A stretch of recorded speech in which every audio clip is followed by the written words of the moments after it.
नमस्कार दोस्तों, स्वागत है आपका चैनल लर्न एंड ग्रो में। आज की वीडियो हम लेके आए हैं कॉलन क्लासिफिकेशन में एक और solve example step wise solution हम देखेंगे। और वीडियो को आगे बढ़ाने से पहले हम जैसे कि हर वीडियो में डालते हैं छोटा सा क्विक रिवीजन कॉलन क्लासिफिकेशन के बारे में। क्लासिफिकेशन स्कीम जो है ये डिवाइस की थी डॉक्टर एस आर रंगनाथन जी ने। पहला एडिशन कॉलन क्लासिफिकेशन का आया था 1933 में। सातवां एडिशन था जो कि लेटेस्ट एडिशन है, लेकिन जो सबसे ज़्यादा इस्तेमाल होने वाला वाइडली यूज्ड जो एडिशन है वो है सिक्स्थ एडिशन, जो कि 1960 में पब्लिश हुआ। आप देख पाएंगे पार्ट 1 में रूल्स दिया रहता है, पार्ट 2 में शेड्यूल्स और पार्ट 3 में क्लासिक एंड सेक्रेड बुक्स। आइए हम देखते हैं मेन क्लासेस। मेन क्लासेस वह क्लास होती हैं जो कि यूनिवर्स ऑफ नॉलेज को क्लासीफाई किया जाता है डिफरेंट कैटेगरीज में। तो टोटल यूनिवर्स ऑफ नॉलेज को डॉक्टर एस रंगनाथन जी ने डिवाइड किया था। आप स्क्रीन पर देख सकते हैं, दो कॉलम में लिखा हुआ है। पहला कॉलम जो है, पहले जो स्मॉल कॉलम में दिया है वो उसका कोड है और उसके बाद उसका डिस्क्रिप्शन है। जैसे आप देखें E for chemistry, F for technology.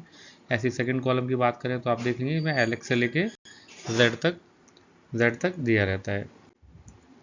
उसके बाद जो फंडामेंटल कैटेगरीज होती हैं पीएमईएसटी कॉलम क्लासिफिकेशन को सॉल्व करने से पहले हर स्टूडेंट को इसके बारे में पता ही होना चाहिए।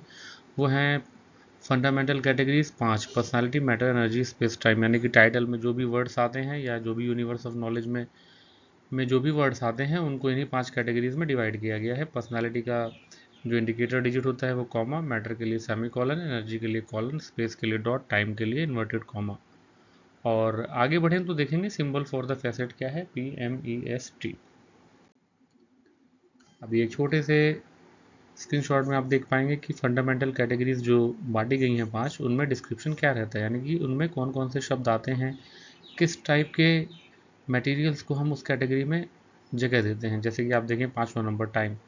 टाइम हम उस कैटेगरी में बांटते हैं जिसमें कोई समय दिया रहे, कोई सीजन दिया रहे, रात दिन, सूखा गीला, ड्राई वेट, कोई ईयर दिया रहे तो हम टाइम में रखते हैं। स्पेस रखते हैं हम लोग कॉन्टिनेंट, कंट्रीज और लोकेलिटीज़ के लिए। एनर्जी के लिए डिनोट्स एक्शन, यानी कि कोई भी काम जब होता है, कोई भी एक्शन होता है, ऐसे वर्ड्स अगर हमारे टाइटल में आते हैं तो हम उनको एनर्जी में रखते हैं। और आप देख पाएंगे कि मैटर के लिए हम लोग रखते हैं कोई प्रॉपर्टी या कोई मटेरियल जो एस्पेक्ट होते हैं उन्हें हम मैटर में। पर्सनालिटी जो है कॉलन क्लासिफिकेशन में इसको हम बोलते हैं कि रेजिड्यू, सब्जेक्ट रेजिड्यू, यानी कि इन किसी भी सब्जेक्ट को, किसी भी टाइटल को जब निचले वाले चारों फंडामेंटल कैटेगरी से बांट दिया जाता है, जो भी बचता है उसको हम पर्सनालिटी के अंदर डालते हैं। जैसे recognized by elimination after separating out the manifestations of MEST in a subject residue is personality. यानी कि कोई भी टाइटल दिया गया है, आप MEST को निर्धारित कर लें और जो बच गया उसको आप पर्सनालिटी के अंदर डाल सकते हैं। और जो बहुत ही महत्वपूर्ण है स्टेप्स फॉर क्लासिफिकेशन, रंगनाथन ने प्रिस्क्राइब किया है 8 स्टेप प्रैक्टिकल क्लासिफिकेशन के लिए। बहुत ही इंपॉर्टेंट है, आप इसको बाई हार्ट याद कर लीजिएगा। फिलहाल कहीं नोट कर लीजिए या स्क्रीनशॉट ले लीजिए। स्टेप 0 से लेकर स्टेप 7 तक। 0 से दिया गया है 7 तक, इसलिए इसको 8 स्टेप कहा गया है। जैसा कि 0 में raw title, full title, kernel, analyze, transform, title standard terms, title implicit number और क्लास नंबर। अभी हम जो एग्जाम्पल लेने वाले हैं इन्हीं सारे स्टेप्स को करेंगे, जिसमें आप समझते जाएंगे इन स्टेप्स का मतलब क्या है और जो इनमें शब्द लिखे हुए हैं उन्हें हम कैसे समझ सकते हैं। आइए ज़्यादा लंबा वीडियो को ना करते हुए आज का एग्जाम्पल लेते हैं, जो कि है functions of the president of India. Suppose आपको एग्जाम में कोई क्वेश्चन आया है कि functions of the president of India को आप कॉलम क्लासिफिकेशन के द्वारा क्लासीफाई कीजिए। तो आप क्या करेंगे, स्टेप 0 में जाएंगे, आप वहाँ देखेंगे रॉ टाइटल। रॉ टाइटल का मतलब होता है title given on the title page of the book, यानी कि जो टाइटल दिया गया है वही हमारा रॉ टाइटल है। यानी स्टेप 0 हमें कुछ नहीं करना है, केवल सिंपल जो टाइटल है उसी को रिपीट कर देना है। नेक्स्ट हम चलें स्टेप 1 में, जो कि फुल टाइटल है। फुल टाइटल में एक छोटा सा डिफरेंस ये है कि which express the subject content of the book, यानी कि ये यहाँ से शुरुआत होती है हमारे क्लासिफिकेशन की। हमें टाइटल में से देखकर हमारा जो सब्जेक्ट कंटेंट है, जो मेन क्लास हम बनाने वाले हैं या जो भी मेन क्लास उभर के आता है उसके बारे में हम बात करते हैं। तो इसमें आप देखेंगे functions of the president of India, यानी ये कहीं ना कहीं बात हो रही है राष्ट्रपति और उनके क्रियाकलापों की। तो आप इनको देखेंगे कॉलम क्लासिफिकेशन में अनुभव के द्वारा, नहीं तो आप एग्जाम्पल में देख लीजिए। ये हिस्ट्री मेन क्लास में आता है, प्रेसिडेंट, राष्ट्रपति, गवर्नर, ये सारी चीज़ें जो है। तो हमने नीचे लिख दिया functions of the president of India और येलो कलर से हाईलाइट किया है हिस्ट्री, MC लिखा है फॉर मेन क्लास। आगे बढ़ने से पहले एक रिक्वेस्ट है, प्लीज़ चैनल को ज़्यादा से ज़्यादा सब्सक्राइब, शेयर, लाइक और कमेंट कीजिए ताकि मोटिवेशन बना रहे और आपकी जो भी रिक्वायरमेंट है लाइब्रेरी इन्फॉर्मेशन साइंस, आप कमेंट करिए, उससे रिलेटेड वीडियो ज़रूर बनाऊंगा। अब देखते हैं स्टेप 2। स्टेप 2 में है कर्नल टाइटल। कर्नल टाइटल का मतलब समझते हैं। Remove all the auxiliary terms, यानी कि जो भी टाइटल में ऑक्सिलरी टर्म्स हैं, प्रीपोजिशन, कंजक्शंस एंड आर्टिकल्स, जो भी इस तरह के शब्द होते हैं उनको हटा दिया जाता है। कर्नल का वैसे भी मतलब होता है द सेंट्रल और most important part of something, यानी कि केंद्रीय या सबसे इंपॉर्टेंट पॉइंट किसी चीज़ का, उसे कहते हैं कर्नल। तो इसमें हम देखेंगे यहाँ पे ऑफ, द, ऑफ, ये जो तीन शब्द हैं इनको हटा दिया तो लिखा हमने फंक्शंस, प्रेसिडेंट, इंडिया। ये तीन शब्द हमारे जो हैं ये कर्नल के रूप में आते हैं। हिस्ट्री मेन क्लास है, क्योंकि हमें लिखना पड़ता है तो हमने हिस्ट्री में डिवाइड किया, इसलिए हमने हिस्ट्री को साइड में लिख दिया। आइए आगे बढ़ते हैं। स्टेप 3 एनालाइज टाइटल में आएंगे तो find out the fundamental categories of the kernel title. सबसे मुख्य काम होता है कि अगर हमने कोई टाइटल है उसमें हमें फंडामेंटल कैटेगरीज को फाइंड आउट करना है। तो हमने यहाँ पे लिखा फंक्शंस को लिखा हमने ई, एनर्जी फेसेट, प्रेसिडेंट को लिखा P2 और इंडिया को लिखा P। अभी हमने क्यों लिखा इसको जानने के लिए हमें इसके रूल के पेज में जाना पड़ेगा।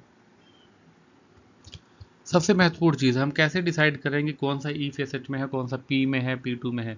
सबसे अच्छा और गोल्डन नियम, सबसे प्यारा नियम है, आप इसके पार्ट 1 रूल जो वाला पेज है उसमें जाइए, उसमें आपको पता लगेगा। एग्जाम्पल के लिए तो रूल्स के पेज में जाके हमको समझ में आएगा हमने ऐसा क्यों किया है। आप नेक्स्ट स्लाइड देखिए, आपको क्लियर हो जाएगा।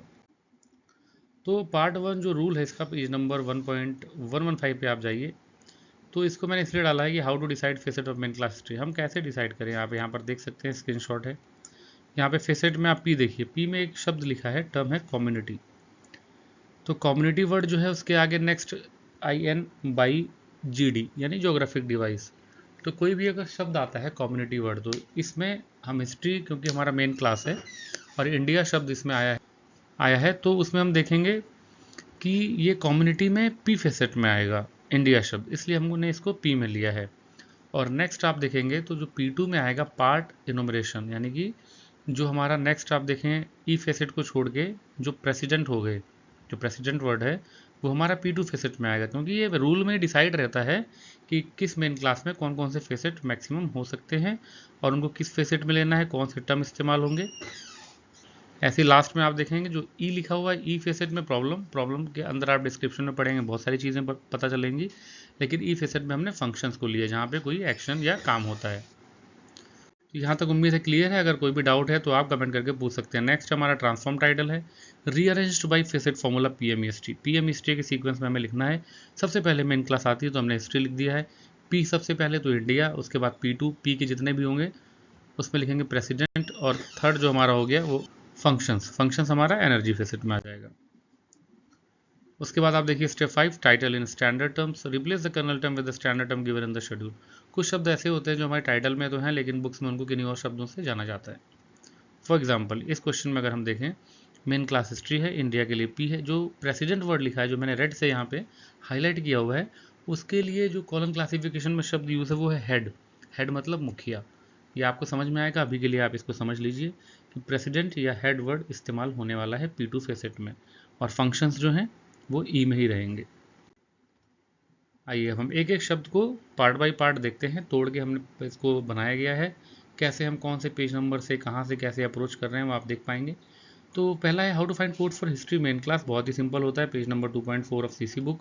इसमें आप देखिए आपके सामने स्क्रीनशॉट है, और V जो है विक्टर, वो सिंबल यूज़ होता है हिस्ट्री के लिए। ये आपके सामने मेन क्लास कोड हो गया V।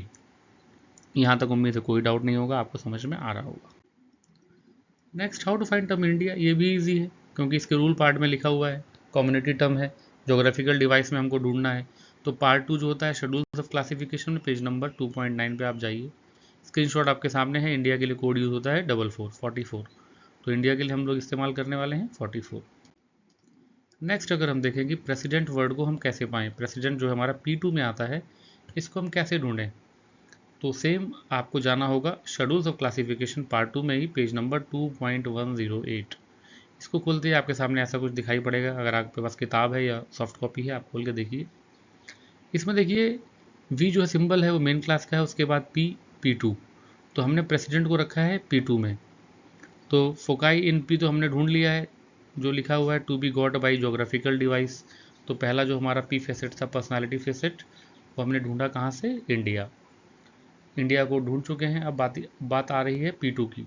उसके जस्ट नीचे देखिए फोकाई इन P2, यानी कि फोकस जो है फोकस मतलब एक दिशा जो मिल रही है इसके एस्पेक्ट को, वो P2 में है। तो P2 में जैसे ही हमने नीचे ढूंढना शुरू किया, नंबर 1 पे हेड लिखा है, 1 पे वाइस रॉय, 1 2 पे गवर्नर। तो प्रेसिडेंट जो होता है वो हेड होता है, इसलिए हम 1 इसको यहाँ पे प्रेसिडेंट के लिए हमने हेड वर्ड का कोड चुना है, प्रेसिडेंट और हेड, जो कि दिख रहा है कोड नंबर 1। नेक्स्ट बढ़े, how to find some functions E energy. तो ये ई फेसेट में है, तो आप इसी पेज नंबर में 2.108 में देखेंगे, आपको ई फेसेट में अंदर मिलेगा 3 के आगे लिखा है फंक्शन। तो फंक्शन के लिए भी कोड हमको मिल चुका है, जो कि है 3। अब बहुत ही आसान है, अब करना क्या है, स्टेप नंबर 6, टाइटल को हमें लिखना है फोकल नंबर्स में। फोकल नंबर्स क्या होते हैं, टर्म को हमें क्लास नंबर में रिप्लेस कर देना है, क्लास नंबर से। जैसे वी है, वी हमारा कोड है मेन क्लास के लिए। पी के लिए हमने क्या लिया था, 44 जो कि इंडिया था। P2 के लिए हमने क्या लिया था, हमने लिया था हेड, यानी कि वहाँ 1 लिख दिया। एम फेसेट है ही नहीं इसमें, एनर्जी फेसेट का कोड 3 मिला। एस और टी जो है हमारे, जो रेड से मार्क कर दिया गया है, ये फेसेट के वर्ड्स इसमें है नहीं, कोई बात नहीं, सारे फेसेट में ऐसा कोई ज़रूरी भी नहीं है। तो अगले स्टेप की तरफ हम बढ़ेंगे, उसमें हम देखेंगे क्लास नंबर। बहुत ही सिंपल है, replace the symbol with indicator digit, जो आपको स्टार्टिंग में बताया था। हर फेसेट का जो इंडिकेटर डिजिट होता है, एक बात याद रखिएगा, बहुत ही इंपॉर्टेंट है, मेन क्लास के साथ जो पी फेसेट होता है वो डायरेक्ट लिखा जाता है। उसके बाद P2 है तो कॉमा रहता है, कॉमा 1 आ गया पर्सनालिटी के लिए। और जैसा कि आप जानते हैं एनर्जी फेसेट के लिए कॉलन का सिंबल इस्तेमाल होता है। तो हमारा कोड हो गया V44,1:3। उम्मीद करता हूँ वीडियो पसंद आई होगी, और पसंद से भी ज़्यादा आपको समझ आनी बहुत ज़रूरी है। Thanks for learning. कुछ भी डाउट होता है आप तो प्लीज़ कमेंट करिए। Please subscribe, share, like and comment. Thanks.